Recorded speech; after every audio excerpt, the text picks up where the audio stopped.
Hello and welcome to the Back Porch and to another session of Back Porch Forestry. Our back porch is growing. In fact, I've got a wren that's trying to build a nest in my bib overalls back here, and he might join us as we go through this today. I'm Dr. David Merker, Extension Forester with the University of Tennessee. Face-to-face methods of teaching is what's preferred. I prefer to be with you out in the woods, but during this time we can't do that. And so this is what we're doing. We're meeting on the back porch and talking about forestry. These sessions are designed to be what I call 30-30s, essentially about 30 slides in 30 minutes, roughly 30 minutes. And they're not overly detailed. There's not a lot we can cover in 30 sessions, but I try to hit the high points on the topics of trees and forests and forest management. And at the conclusion, you'll find a survey and you're encouraged to fill that out. You'll also find some references for some publications that kind of dive a little bit deeper into the topics that we'll be addressing. And so I encourage you to pull up a bench and kick back on your porch and enjoy this session of Back Porch Forestry.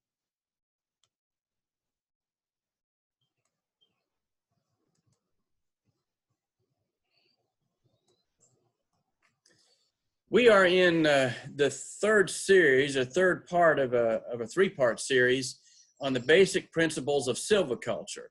And so today we're going to be touching on the subject of regeneration. Silviculture is a very complex subject to try to teach.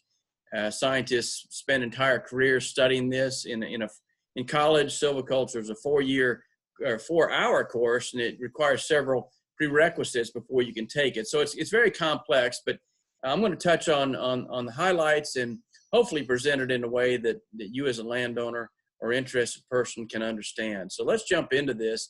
Silviculture, as I've mentioned in the prior two presentations, is accomplished in 3 different phases. There is the establishment stage, getting the forest started, in other words. There are the intermediate operations, which is what do we do to the forest while it is developing. And then the final stage is the regeneration stage. Some might call it the final harvest. So we establish our garden, we tend our garden, and then we harvest our garden. And today we're going to be focusing on this leg of the triangle, the regeneration or the final harvest stage. Now, the harvest stage of a logging operation has very short duration. It doesn't take very long to cut trees down when you compare it to how long it took to grow them, but it does have considerable impact and some very long-term consequences. And so it's very important that you take this stage seriously, that you're patient with it and you do it right, because when you do it wrong, the consequences last for a long time and future generations pay for your unfortunate mistakes. So always begin with a professional forester if you're going to be regenerating your harvest or your forest. Now, there are a couple different types of regeneration methods. There's those that fall under the even age system and those that fall under the uneven age system. I have defined these previously in Back Porch Forestry sessions. So we're going to begin with the even age system, and specifically we start with the clear cut. All of us, of course, know what a clear cut is. It's one of those things that you know it when you see it. Essentially, it's cutting all the trees, and it produces a fully exposed microclimate or site for the development of the next stand. So you're starting it over again. There's a silvicultural clear cut, and there's a commercial clear cut. With commercial clear cuts, some trees will be left because they don't pay to harvest them. Silviculturally, we like to have all those trees gone if we're creating a clear cut. And so here's an example of a clear cut. And of course, what we recognize right away is that it's unsightly. And so as I work with landowners and loggers, I try to encourage people to try to develop some or take advantage of some practices that help minimize the impact of a clear cut. And so one of the things we think about is we see a clear cut, oftentimes we'll see these snags left out in the middle of the opening. And the snags, although they have value, they leave sort of a torn or tattered appearance to the clear cut. Biologists would argue that they're excellent perching trees and denning trees for wildlife, and that's true. But it's hard to explain that to everybody that drives by your property and sees it. They just see something that looks like it's unkept or not tended properly. And so you might fell some of these snags, maybe leaving some in the background where they're not close to the road for people to see, that you can leave them for wildlife.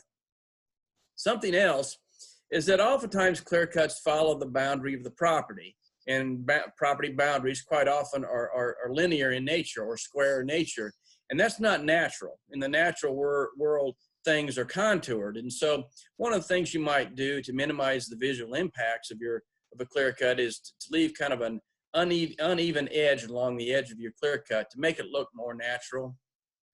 Thirdly, you might leave a clump or clumps of trees out in the middle of your clear cut. This gives the eye something to focus on instead of this site that's been harvested very heavily. In addition, it provides a place for birds to perch, wildlife to rest. It also provides a seed source, or is a seed source, to help regenerate the surrounding area that's been harvested. So you might consider leaving some clumps out in the clear cut.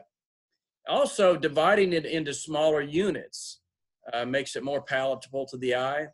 And then finally, consider leaving a visual buffer along the roadside.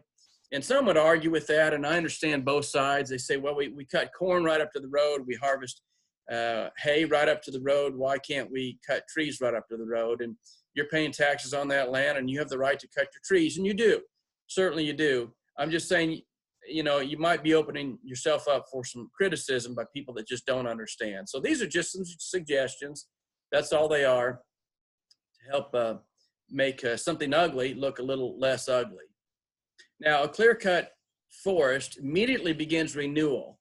It will start growing back immediately, and from at least 3 different reproductive mechanisms. There are new seedlings, advanced reproduction, and stump and seedling sprouts. And I'll share with you what I mean by that. New seedlings might include something like this, like the actual planting of trees like these fellows are doing here. So new seedlings can originate by being planted, or they can originate naturally by wind, carrying seeds in, wildlife, defecating, and trees come up from that. Or of course, water, if it's down in a lowland area, can wash seeds in.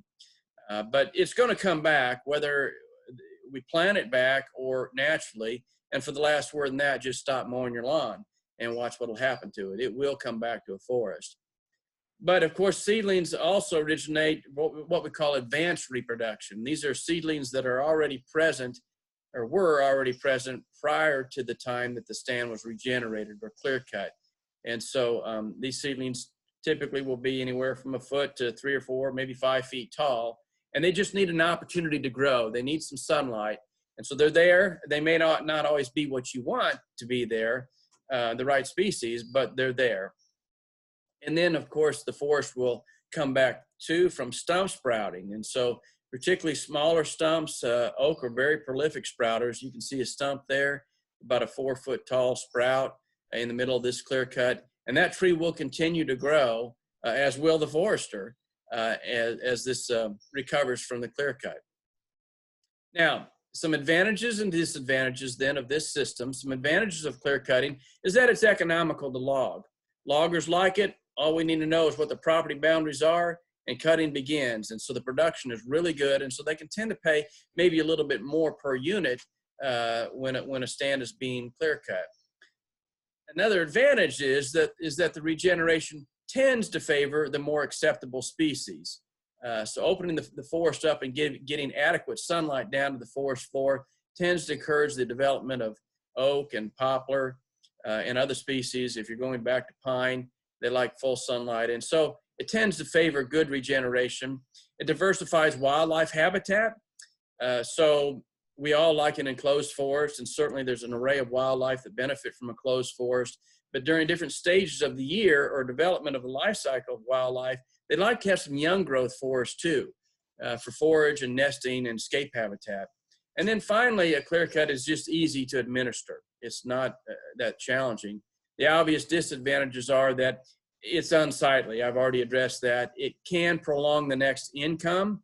If you clear cut a forest and it's going to come back to hardwoods, it'll be a long time before you'll have another income on that stand.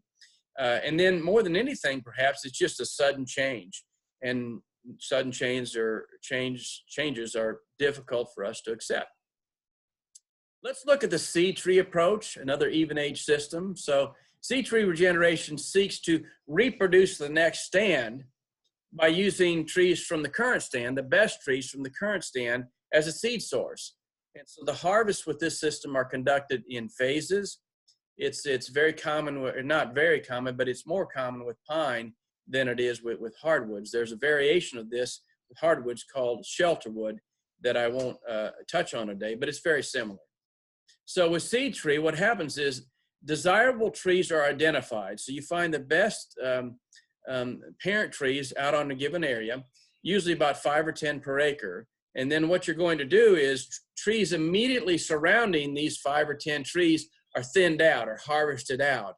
And the idea here is that these seed trees, then their crowns will expand, they'll get bigger, and in the process, they'll produce more cones. And once you're satisfied that you have a good crop of cones from which the seeds come, then you come in and harvest the remaining trees that are there aside from these seed trees. So it would look like this.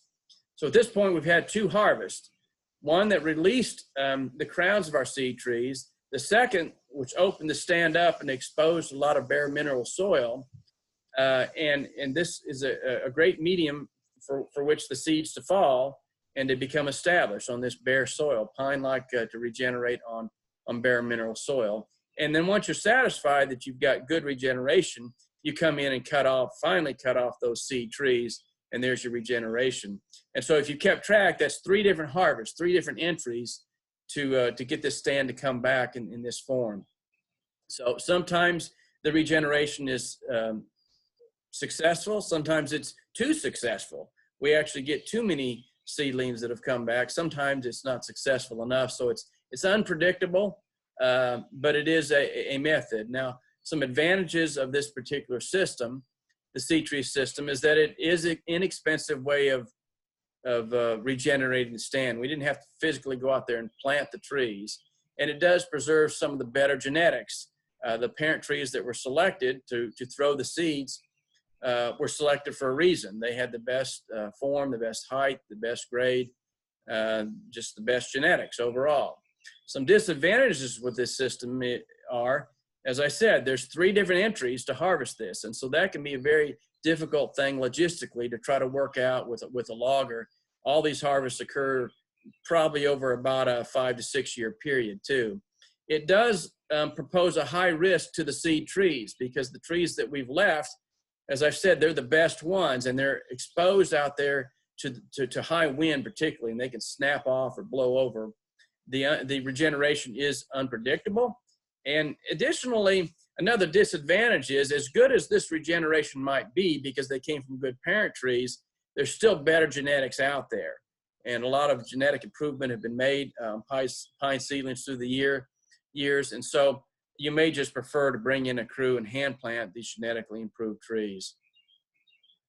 So let's look at some uneven age methods of regenerating, and I begin with single tree selection.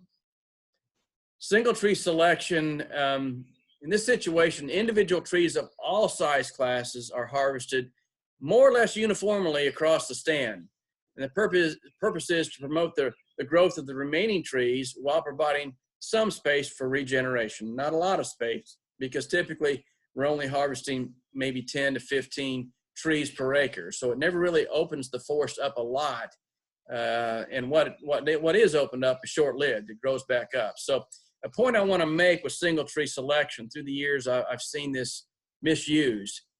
What it doesn't mean is selecting the best trees and leaving the rest. That's high grading. That's something that as foresters we do not encourage at all, taking the best and leaving the rest, because particularly as that is repeated through the generations, eventually you end up with a forest with nothing but undesirable trees. So that's not what it means. It's an opportunity to improve the stand if it's done right. Now here's a stand that underwent single tree selection about 3 years prior to this photo. And one of the advantages of it is that it still looks good and it's still usable. You could recreate in that stand. Now this was a fairly heavy single tree selection because there's a fair amount of sunlight coming in on this stand. And I guess if you're going to do it, I'm probably more in favor of doing it a little bit heavier than too light for this reason. Now, some advantages then, it is more visually appealing, and that's important for a lot of landowners. It provides frequent incomes, so you're going to re-enter this forest on 10, more likely 15, perhaps 20-year intervals. It's good for multiple use because you can continue to still use your forest, enjoy it aesthetically and recreationally. It is more common on smaller ownerships. So large owners aren't as concerned about having every acre of land to recreate on. They generally have their favorite spot that they go to, and that's the one that they kind of protect. But with smaller ownerships, that's a challenge because if you've only got 40 acres, you probably don't want to clear cut that 40 acres if you use it quite often for camping and hunting and just hiking. And then another advantage is, the final advantage, is that individual trees are allowed to reach their financial maturity. So as trees are being selected for harvest, you're trying to leave those ones that still have good investment potential, making a good return on investment for a future income. Some disadvantages are it can tend to favor those shade tolerant species. In other words, because we never open up the forest enough, these small little patches of sunlight fill in so quickly that shade intolerant trees like poplar, moderately shade tolerant trees like oak might not regenerate very well on those stands. So it tends to favor trees that can tolerate shade like maple, beech, elm, hickory, and these in the long run might not be the ones the species that you're looking for. And then finally, logging, you have to be careful because you can damage the residual trees. You can imagine when you're taking out some trees and leaving others, and then trying to snake those logs out of the woods with a large piece of equipment and a long log, you can damage trees. And so it's slower logging, and the loggers understand that. And you need to be, I guess, patient with your loggers when they're logging it in this fashion. Let's look at group selection, the final regeneration method. Group selection simply is trees that are harvested in small clusters, small groups, and new age classes are then established in these openings that have been created. So here's an example from the aerial view. This was taken from a state forest back when they were doing some experimentation with this. And in its truest sense, these group selection patches occupy about 20% of the harvested area, or include about 20% of the harvested area. And then it's repeated on about 15-year intervals. So at any given time, 20% is disturbed and the 80% is left as is. And then you come back and repeat this same process 15 years later, and then another 15 years later. So that in time, what happens is it creates a series of small, even-age stands within a forest that is uneven-aged. Can be very beneficial for wildlife and aesthetics. It does have some drawbacks as well. The key is that the opening should be sufficiently large enough to let enough sunlight in. The general rule of thumb in the research is that the minimum size is about 1.25 acres in size. So picture about a football field and then maybe a little bit more. The bigger the better, because the smaller the openings, the more shading you're going to have around the edge, and that can hinder the development of the regeneration that you're trying to create. So here's an example of a stand, a small area that was composed of primarily really poor quality sugar maple. And I took a look at these maple trees, and they were forked and short bodied and full of knots, and they really didn't have much potential. If I treated these trees as an investment, this wouldn't be a good investment. And so I decided to go ahead and create an opening in this area. It looked a little rough the first winter.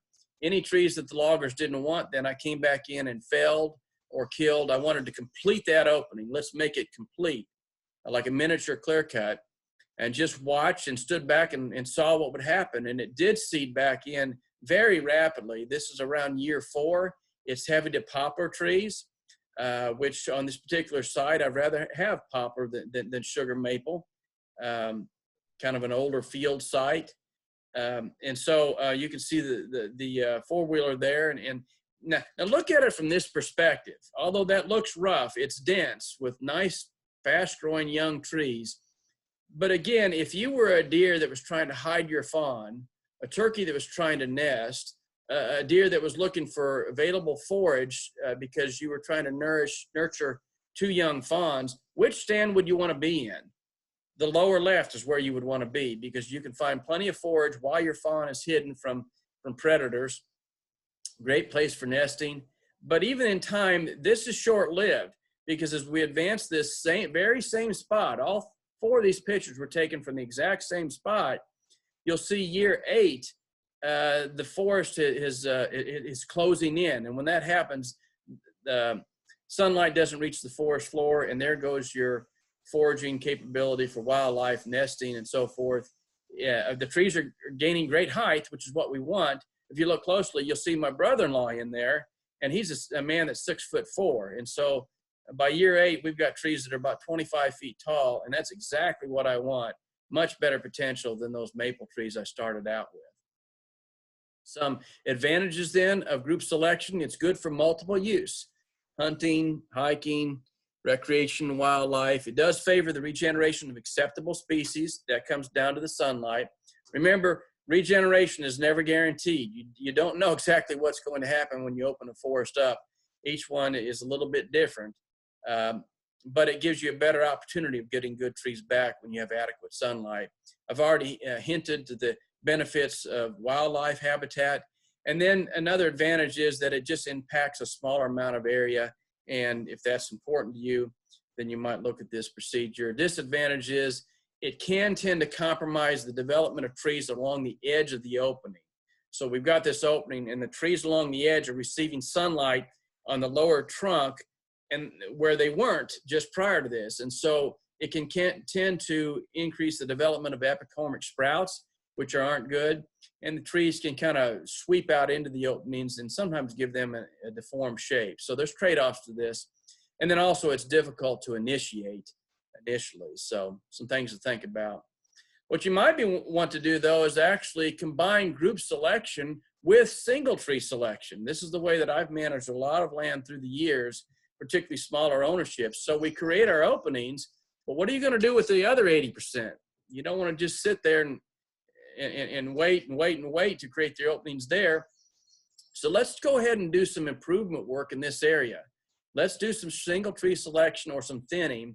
Great opportunity to improve your stand. Take out some of those D trees I'm always talking about, diseased and damaged and dwarfed and dogs and dastardly and so forth. Improve your stand by getting rid of those undesirable trees, so that when it's time to make another set of these group selection openings, we will have pushed the best trees forward, the best genetics forward, and hopefully those will be the ones that will produce seed to regenerate in the next set of openings. So it's an opportunity. Remember, logging is an opportunity not only to generate income, but to improve your stand for the future, which from the stewardship standpoint is something we all should be trying to do. Well, 4 accepted methods of harvesting that we've touched on. Clear cutting. It does tend to favor shade intolerant trees, so that's an advantage of it. The seed tree approach preserves the best genetics. This is primarily with pine. It can be done, as I said, with hardwoods and the shelterwood approach. We've got the single tree selection, which is good from aesthetic standpoint. It harvests few trees per acre, but it can lead to high grading if it's not done right, and it certainly can lead to the conversion of the stand over to more shade-tolerant trees in time, particularly if this is continually perpetuated. And so perhaps a good compromise for some landowners anyway is the group selection method. So that concludes our talk on silviculture part 3. It's been a joy. I encourage you to fill out this survey. You might want to write this down. It gives you an opportunity not only to comment to reflect on whether or not you learned anything, but also to communicate maybe some other needs that you might need. We'd like to see for a future program on the back porch. There's a couple publications that might help you out that will support today's presentation. Forest A Syst and Options for Treating Degraded Hardwood Stands. The first is just a good general publication that was created to help landowners get started, and it does explain these harvest methods that we've talked about today. The Options, the second publication, is an outstanding publication that Dr. Clatterbuck created that helps guide you through the steps of what do you do. So you've got a poor quality stand, what do you do with it now?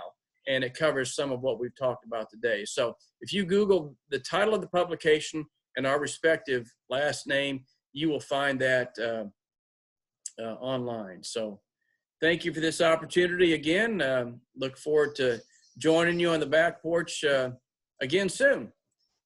So thank you very much.